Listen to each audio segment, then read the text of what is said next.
High traders, আপনারা কেমন আছেন? আশা করি আপনারা ভালোই আছেন।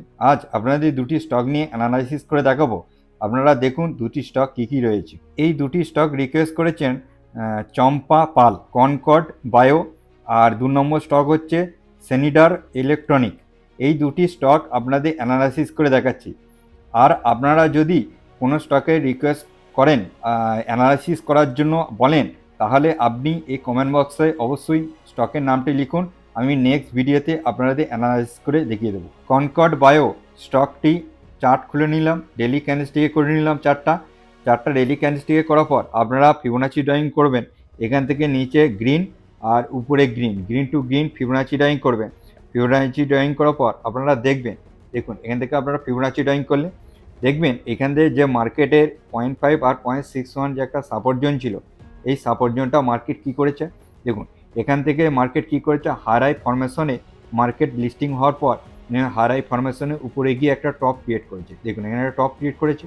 এই টপ থেকে মার্কেট কী করছে, আবার নিচে এসছে, লোয়ার লো ফরমেশন করে নিচে এসে দেখুন এখানে একটা মার্কেট কী করছে 0.5 আর 0.61 টাচ করেছে।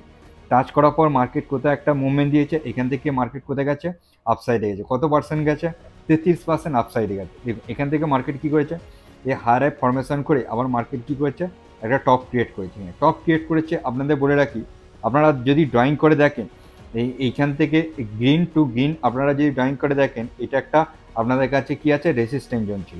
এই জন্য মার্কেট এখানে রেসিস্ট্যান্ট ফেস করে মার্কেট কী করেছে, আবার নিচে এসছে। এটা একটা রেসিস্ট্যান্ট জোন ছিল, রেসিস্ট্যান্ট ফেস করে মার্কেট আবার নিচে এসছে। এইবার কোথায় আসছে দেখুন, এখানে এসছে, আসার পর মার্কেট কী করেছে, এখানে ডবল টপ করে মার্কেট নিচে এসছে। নিচে আসার পর এখানে একটু ঝিকঝাক মজে ট্রেড করেছিল, সাপোর্ট ক্রিয়েট করেছিল একবার, কিন্তু সাপোর্টটা এখানে ব্রেক করেছে।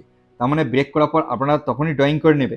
এখান থেকে আপনারা কী করবেন, 0.1 জোন থেকে আর 0.5 জোন পর্যন্ত ড্রয়িং করার পর আপনারা এখানে একটা অপারেটর সাপোর্ট জোন পেয়ে যাবেন। দেখুন মার্কেট কী করেছে, এই অপারেটর সাপোর্ট জোনে এসছে। অপারেটর সাপোর্ট জোন থেকে মার্কেট কী করেছে, অপারেটর আবার একটা এখান থেকে একটা প্রফিট গেইন কামিয়েছে। দেখুন এখানে একটা প্রফিট গেইন কত কামিয়েছে, দেখুন এখান থেকে কত পার্সেন্ট উপরে গেছে, দেখুন এখান থেকেও কমসে কম মার্কেট গেছে 56% মতো উপরে গেছে। এখানে আপনি কিভাবে রেসিস্ট্যান্ট জোন ড্রয়িং করবেন আমি আপনাদের বলে দিচ্ছি। দেখুন এখান থেকে আপনারা যে রেসিস্ট্যান্ট জোনটা ক্রিয়েট করেছে, এখান থেকে আপনারা এই টপ থেকে আর এখানে বটম পর্যন্ত ড্রয়িং করবেন। ড্রয়িং করে আপনারা দেখবেন এইটা একটা মার্কেটের কাছে রেসিস্ট্যান্ট জোন ছিল, যে 0.5 আর 0.61 একটা রেসিস্ট্যান্ট জোন ছিল। এই রেসিস্ট্যান্ট জোন থেকে মার্কেট আবার নিচে এসছে, ঠিক আছে। এখান থেকে মার্কেট যে হাই ফরমেশন করে উপরে গিয়েছিল, এখানে রেসিস্ট্যান্ট ফেস করেছে, মার্কেটকে আবার লোয়ার লো ফরমেশন করে মার্কেট আবার নিচে এসছে। আপনাদের বলে থাকি, যখন একবার অপারেটর জোন সাপোর্ট নেবে আর দ্বিতীয়বার অপারেটর জোনটা সাপোর্ট নেয় না, আপনারা তখন কি করবেন, এই 1 জোন থেকে আর একটা অপারেটরের জোন ড্রয়িং করবেন। আপনারা কি করবেন, এইখানে 1 জোন থেকে আর এই অপারেটর জোন পর্যন্ত ড্রয়িং করে একটা সিক্রেট অপারেটর জোন আপনারা এখানে পেয়ে যাবেন। দেখুন মার্কেট কী করেছে, এইখান থেকে আর একটা এখান থেকে আপনারা ডিভাইড করবেন, যে এখান থেকে আপনারা আবার একটা ডিভাইড করবেন, এই জোনতে থেকেও আপনারা একটা সিক্রেট অপারেটর জোন পেয়ে যাবেন। দেখুন অপারেটর কী করে, এইখান থেকে মার্কেট যখন আবার এখানে রিটেল ইনভেস্টর একগাদা এন্ট্রি হয়ে গেল, এখানে রিটেল ইনভেস্টর একগাদা এন্ট্রি হওয়ার জন্য মার্কেট কী করেছে, আরেকবার এতে করে বার করে এখানে একটা ডবল বটম ক্রিয়েট করে মার্কেটকে আবার হাই ফরমেশনে উপরে নিয়ে যাচ্ছে। এখন এখানে আছে মার্কেট। তার মানে আপনাদের এইটা একটা 1 জোনটা একটা স্ট্রংলি একটা আপনাদের সাপোর্ট জোন ছিল, এটা একটা জানেন। তার মানে এখানে আপনাদের সুবিধে রয়েছে, যারা এই অপারেটরের জোন থেকে একটা বাইং জোন ছিল, এবার আপনারা আর একটা জোন পেয়ে যাবেন, যেটা এখান থেকে বটম টু টপ আপনারা এখন ড্রয়িং করবেন। যদি কোনো কারণে মার্কেটের কাছে নিচে আসে, নিচে কোথাও পর্যন্ত আসে আপনাদের বলে দিচ্ছি, এইসব জোনগুলো কোনো কাজের নেই, ঠিক আছে, এই জোনটা কাজের নেই। এইবার মার্কেট যদি এখান থেকে 0.5 আর 0.61 জোনে আসে, এখান থেকে যদি মার্কেট কোনো কারণে এই জোনটার মধ্যে আসে, তারপর আপনাদের এখানটা আরেকটা এন্ট্রি প্ল্যান হয়ে যাবে। এবার আপনাদের টার্গেট কোথায় থাকবে, দেখুন এখানে এন্ট্রি প্ল্যান হবে, আর এইসব জোনগুলো আপনাদের কোনো কাজের নেই, ঠিক আছে। এবার আপনাদের ফাইন্ড আউট করবো রেসিস্ট্যান্ট জোন কোথায় ফাইন্ড আউট করবেন, ঠিক আছে। আপনারা কি করবেন, দেখুন এখানে ফিবোনাচি কোনো কাজের নেই, এইবার আপনাদের এখান থেকেও কোনো কাজের নেই, ঠিক আছে। এবার আপনারা কি করবেন, এই যে টপ একবারে গ্রিন আর নিচে গ্রিন টু গ্রিন ড্রয়িং করবেন, আপনাদের রেসিস্ট্যান্ট জোন পেয়ে যাবেন। এইটা একটা আপনাদের কাছে রেসিস্ট্যান্ট হয়ে যাবে, ঠিক আছে, এটা একটা রেসিস্ট্যান্ট জোন হয়ে যাবে। আপনারা কি রেসিস্ট্যান্ট জোন, আর একটা আপনাদের কাছে এই টপে একটা রেসিস্ট্যান্ট জোন আছে, ঠিক আছে। এবার এখান থেকে আপনারা যদি পেয়ে যান, এটা কত লেভেল আছে আপনাদের বলে দিচ্ছি, এখানের মধ্যে 1230 থেকে আপনারা যদি এখানে পেয়ে যান, এটা কত লেভেল আছে? 1300 থেকে 1230 মধ্যে যদি আসে স্টকটা এখানের মধ্যে অ্যাকুমুলেশন করবেন। আর আপনাদের প্রথম টার্গেট থাকবে কোথা? এই রেসিস্ট্যান্ট জোন পর্যন্ত। কমসে কম এখানে একটা আপনাদের 58% মতো টার্গেট আছে শর্ট টার্মের জন্য। আর একটা আপনাদের টার্গেট আছে যেটা এখান থেকে লং টার্মের জন্য। এইখানে অল টাইম হাই 100% একটা র্যালি দেবে, ঠিক আছে? এই র্যালিটা দেখুন, আপনাদের বলে রাখছি, এই র্যালিটা নিতে গেলে কমসে কম আমি বলবো 12 থেকে 18 মাস ধরে চলুন, ঠিক আছে? লং টার্মের জন্য 1.5 বছর, আর শর্ট টার্মের জন্য 12 মাস, মানে 1 বছর ধরে চলুন। আর আপনারা কি করবেন, এখানে স্টকের মধ্যে অ্যাকুমুলেশন করে নিন। যদি এখান থেকে একটা অ্যাকুমুলেশন করেন, যদি মিডিল পয়েন্টে একটা অ্যাকুমুলেশন করেন, বা এখানে অ্যাকুমুলেশন করে নিন, তাহলে আপনাদের একটা অ্যাভারেজ প্রাইস দাঁড়িয়ে যাবে। এখান থেকে মার্কেট কি করবে, আবার হাই ফরমেশন করে শর্ট টার্মটা প্রথম টার্গেট দেবে, তারপরে মার্কেট আবার নিচে আসবে, নিচে এসে আবার লং টার্মে টার্গেট দেবে, ঠিক আছে? এইভাবে মার্কেট অবশ্যই দেবে। এবার হয়তো টাইম কম বেশি লাগতে পারে, কিন্তু টার্গেট মার্কেট অ্যাচিভমেন্ট করবে। আশা করি আপনাদের এখানে সাপোর্ট অ্যান্ড রেজিস্ট্যান্স জোন বোঝাতে পেরেছি। তার মানে অ্যাকুমুলেশন জোন আর ডিস্ট্রিবিউশন জোন কোথায় রয়েছে এটা আপনাদের মধ্যে বোঝাতে পেরেছি। সেনিডার কোম্পানিটাকে ওপেন করে নিলাম। ওপেন করার পর ডেইলি ক্যান্ডেলস্টিকে চার্ট করে নিলাম। ডেইলি ক্যান্ডেলস্টিকে চার্ট করার পর আপনারা দেখবেন মার্কেট কী করেছে, এখানে একটা অ্যাকুমুলেশন জোন ছিল, এখানে বটম টু টপ, ঠিক আছে? মার্কেটের কাছে কী অ্যাকুমুলেশন জোন আছে, দেখুন এখানে একটা অ্যাকুমুলেশন জোন ছিল, মার্কেটের কাছে ডিস্ট্রিবিউশন জোন, এখানে একটা অ্যাকুমুলেশন জোন, এখানে ডিস্ট্রিবিউশন জোন, এখানে অ্যাকুমুলেশন জোন, আবার মার্কেটের কাছে এখানে ডিস্ট্রিবিউশন জোন। তার মানে আপনি যদি এইটা ড্রয়িং করেন, এখানে 0.5 আর 0.61 একটা সাপোর্ট জোন ছিল। এই সাপোর্ট জোন থেকে মার্কেট কী করেছে, উপরে যাচ্ছে, ঠিক আছে?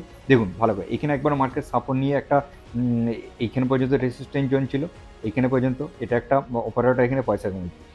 এখানে শর্ট টার্মের জন্য এখান থেকে একটা পার্সেন্টেজ নিয়েছে এই শর্ট টার্মের জন্য, মানে এখানে পর্যন্ত একটা শর্ট টার্ম নয়, এটা কমসে কম 70% একটা মার্জিন রয়েছে। এই 70% মার্জিনটা প্রথম নিয়েছে, ভালো একটা মার্জিন। তারপরে অপারেটর কী করছে, আবার নিচে এনেছে, নিচে এনে আবার অ্যাকুমুলেশন করে অপারেটর এখানেও একটা ডিস্ট্রিবিউশন ফেস করেছে। দেখুন 60% মতো একটা ডিস্ট্রিবিউশন ফেস করেছে এখানের মধ্যে। তারপরে এখান থেকে আবার র্যালি করে একটা হায়ার ফরমেশন গেছে। এই র্যালিটা আপনাদের বলে রাখি, আপনারা কী করবেন, এইখানে রেড গ্রিন কমন পয়েন্ট নিয়ে আর নিচে রেড গ্রিন কমন পয়েন্ট নিয়ে যদি ড্রয়িং করেন, দেখবেন আপনাদের সবসময় বলে থাকবে এই 1.61 আর 2.61 কে ডিভাইড করার পর আপনারা দেখবেন, এখানে ডিভাইড করে নিলে, ডিভাইড করার পর আপনারা দেখবেন এই ডিভাইড জোন থেকে উপরেরটা, মানে এখান থেকে আপনাদের কি হয়ে যাবে, ডিস্ট্রিবিউশন ফেস হয়ে যাবে।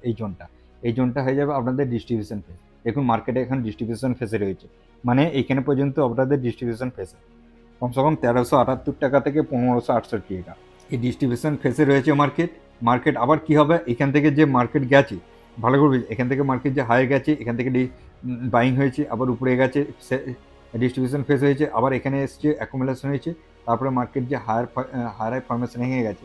এখান থেকে মার্কেট কি করবে, আপনারা কীভাবে ড্রয়িং করবেন একটু মুছিয়ে দিই, তাহলে বোঝা যাবে। আপনারা কী করবেন, এইখান থেকে রেড গ্রিন কমন পয়েন্ট নেবেন, আর উপরে রেড গ্রিন কমন পয়েন্ট নিয়ে আপনারা কী করবেন, একটা ড্রয়িং করে নেবেন।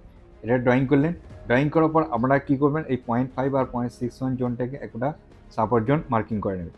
অপেক্ষা করতে হবে আপনাদের, এখানে কোথায় আসবে মার্কেট, এখানে 943 টাকা থেকে মার্কেট কমসে কম এখানে এই জোনে আসবে, কমসে কম 1063 টাকার মতো আসবে। এখান থেকে যখন মারবে, এখান থেকে যে একটা র্যালি ক্রিয়েট করেছে মার্কেট, দেখুন এখান থেকে হায়ার ফরমেশন করে যে র্যালিটা এখানে টপ ক্রিয়েট করেছে, এখান থেকে মার্কেট দেখুন লোয়ার ফরমেশন করে এখানে চলে এসছে। তার মানে মার্কেট কী করবে, আর একটুখানি এখানে আসবে, যখন আপনারা এখানে এই জোনটা বাইং করবেন, বাইং করার পর মার্কেটের কাছে এখানে একটা আপনাদের কী করবে, একটা শর্ট টার্মের জন্য টার্গেট থাকবে, ঠিক আছে? আপনারা দেখবেন এখানে আপনারা কী মার্জিন পাবেন, এখান থেকে যদি বাইং করেন কমসে কম দেখুন 50% মার্জিন রয়েছে। আর একটা আপনাদের কোথায় ডিস্ট্রিবিউশন ফেস হবে, আর একটা দেখবেন এখান থেকে বটম যখন ক্রিয়েট হবে আপনারা নির্ধারণ করবেন এখানে একটা ডিস্ট্রিবিউশন ফেস হবে, ঠিক আছে? মার্কেটের কাছে কোথায় হবে, আপনাদের বলে রাখি এই জোনটা থেকে এই জোনটা ডিভাইড করে নিয়ে, এই জোনটা থেকে এই জোনটা ডিভাইড করে নিয়ে আপনাদের হয়ে যাবে এইটা একটা ডিস্ট্রিবিউশন ফেস, ঠিক আছে? দেখবেন এখান থেকে আপনারা ডিভাইড করবেন, এখান থেকে যখন মার্কেট আবার এখান থেকে একটুখানি নিচে আসবে, নিচে আসার পর মার্কেট কী করবে, আবার হায়ার ফরমেশন করে এই ডিস্ট্রিবিউশন হবে, এখানে একটা ডিস্ট্রিবিউশন ফেস হবে, ঠিক আছে? এটা আপনাদের লং টার্মের জন্য। আমি আগে শর্ট টার্মের জন্য আপনাদের এন্ট্রি প্ল্যান, লং টার্মের জন্য দেখুন, আগে শর্ট টার্মের জন্য টার্গেট নিন, তারপরে লং টার্মের জন্য আপনারা টার্গেট নিন, ঠিক আছে? এটা একটা 100% র্যালির সম্ভাবনা রয়েছে। আশা করি আপনাদের এই স্টকটির মধ্যে অ্যাকুমুলেশন জোন আর কোথায় ডিস্ট্রিবিউশন জোন রয়েছে আপনাদের বোঝাতে পেরেছি। মার্কেটে এইখানে আসবে, এই জোনটা হবে মার্কেটের কাছে অ্যাকুমুলেশন জোন, এটা মার্কেটে হবে ডিস্ট্রিবিউশন জোন। চলুন আজকের দিনের মতো এই পর্যন্তই, নেক্সট দিনে নেক্সট ভিডিওতে আবার দেখা হচ্ছে, বাই বাই।